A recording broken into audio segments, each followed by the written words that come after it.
আপনার মন্তব্য, আপনার কাছে আমি প্রশ্ন করছি। আমার কাছে তো খুব ভালো লাগছে না। ভালো লাগছে না। সামনে সরকার হিসাবে আপনার মন্তব্য কাকে আছে চাওয়া আছে সামনে? জামাত, বিএনপি, আওয়ামী লীগ, জাতীয় পার্টি, ছাত্রদল, সংক্ষিপ্ত বলবেন কাকে চাচ্ছেন? আওয়ামী লীগই তো ভালো। আওয়ামী লীগ ভালো ছিল, ভালো এক সব সময় ভালো। আওয়ামী লীগ দল করেন সেজন্য বলেন না দেশের জন্য?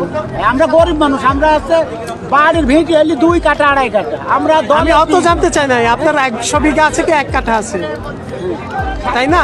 আপনার ভয় পাওয়ারও দরকার না নেই। না ভয় কি, একজন এক এক দলকে চাইতে পারে। আওয়ামী লীগ সরকারি ভাই ভালো করে। আওয়ামী লীগ যদি অংশগ্রহণ মন করেন নাই করলে, হ্যাঁ। সেক্ষেত্রে বিএনপি, জামাত, জাতীয় পার্টি, ছাত্রদল এদের মধ্যে কে আসলে ভালো হবে? আমার কাছে কাকই ভালো লাগে। কেন ভোট দিবেন না? না কেন? এদেশের নাগরিক তো আপনারা। ভোটই দেওয়া যায় না। ভোট দিতে ভোট যাবেন দিয়ে না। কি করবে? ঘাটা ধরে লোকের বাইরে কি ঠেকাচ্ছে তাই টিভি ভাইয়ের দেখছেন মন্তব্য বসে শুনছেন? ভাই, টিভি দেখছি বসে থেকে খবর হচ্ছে, খবর করতে বুড়া আওয়াও দেখতে দিবেন, খেলা যায় বাইরে। আপনি কি করি দেখতে তার ভালো করে?